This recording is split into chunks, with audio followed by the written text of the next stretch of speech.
Segregation of duties.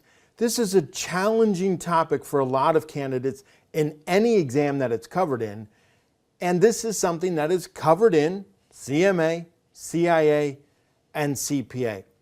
And one of the reasons that this is such a difficult topic is because the questions are virtually unlimited. The scope of what they can ask about, the scope of what part of the business they can ask about is practically unlimited, which means no matter how many questions you practice with, it's very possible that on the exam you're going to get a new question that's covering some different area connected to the segregation of duties. Any part of the business has issues about segregation of duties and therefore possible questions about it.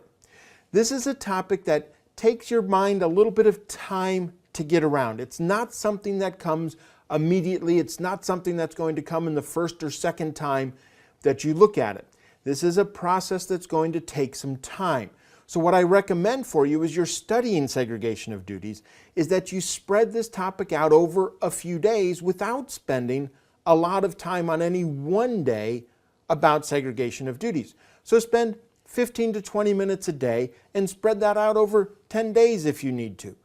Do a few questions each day, look at those questions, understand why the incorrect choices are incorrect and what we would need to change about either the choice or the question itself in order to make those incorrect answers the correct answer. This is a topic that simply needs some time to kind of percolate in your brain, and as you do a few questions at a time, you're allowing that to happen. Now, the fundamental element of the segregation of duties is that there are 4 duties that need to be done by different people. So no matter what part of the business a question is about, you need to go through and identify, first, what is being authorized, second, what it is that's being recorded in this situation, third, what is the asset that someone has to have custody of, and then fourth and finally, who is doing the reconciling. It's not always easy to find this out or to figure out what it is that's being recorded or what that asset is, but if you keep in mind that this is ultimately what it is you have to identify, you're able to focus in on that and you have a much greater chance of being able to identify these elements of segregation of duties questions. So what you're doing here is you're being patient. This is something that's going to take some time and you need to give it that time. Don't get frustrated the first time you look at one of the questions and you can't understand the answer.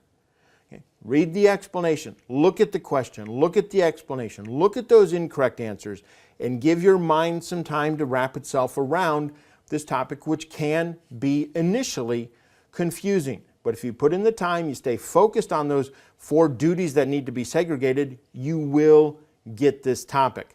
And as a final note, remember that as frustrated as you get, as much as you may want to give up on these questions, segregation of duties is only one part of internal controls.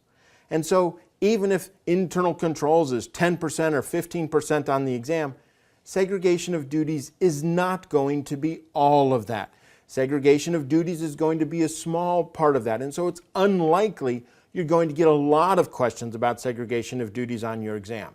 But give it time, wrap your mind around it, and you'll be okay. You'll be ready for whatever number of questions it is that you get about segregation of duties on your exam.